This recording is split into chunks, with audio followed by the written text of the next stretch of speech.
Okay, this little clip here is about the road to war 1933 to 39.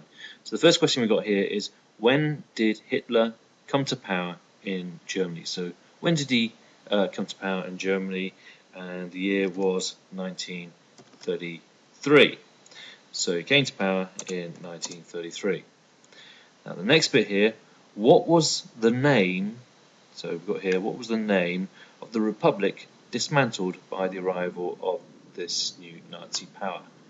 Okay, and it was the Weimar Republic, okay, which went on from 1919, so after the First World War, to 1933, and named after a small town or city in Germany, was located in the former East Germany. Okay, so the next one here, what major group did he destroy on the night of the Long Knives? So the major group that he destroyed, okay, was the SR. So the SR, and Ernst Röhm, I should have put that as a question there, Ernst Röhm was its leader. He was also murdered, along with many top SR members, and that's when the SS, if you like, came to prominence. They actually carried out the murders, and then became, in effect, Hitler's main bodyguard right up until 1945.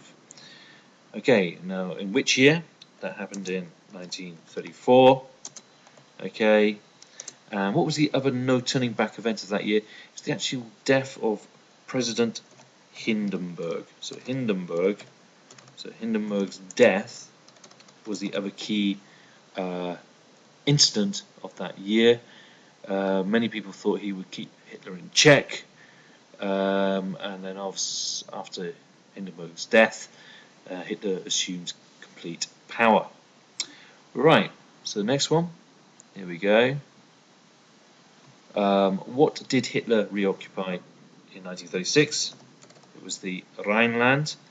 Let's just do the English spelling for it. So Rhineland was what happened. And what was the reaction of the British and the French? Well, they did nothing. They did, let's write it down, they did nothing.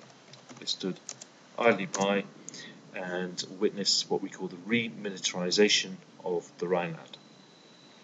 What other event happened in that year? It was the Berlin in German Olympics. They went on during that year, so Berlin Olympics. Now, this next question, okay, is Anschluss occurred between Nazi Germany and Austria. Okay, so Nazi Germany and Austria, okay, and that happened in 1938. And obviously Hitler himself was Austrian. Okay, now let's have a look at number 5. What was the name of the British politician who promised peace in our time after the Munich Agreement of 1938? And it was Chamberlain. So Chamberlain, who a year later was to declare war. Right, number 6. Who did the Nazis sign a pact with in August 1939, thus paving the way for the invasion of Poland? And it was the Soviet Union, the Soviets, okay, the Nazi Soviet Pact, the Hitler-Stalin agreement, if you like. All sorts of reasons for it. The Russians were unhappy about the passivity of the West in terms of attitude towards the Nazis, and they got fed up with negotiating with the West, and this brought about this strange agreement, as it were.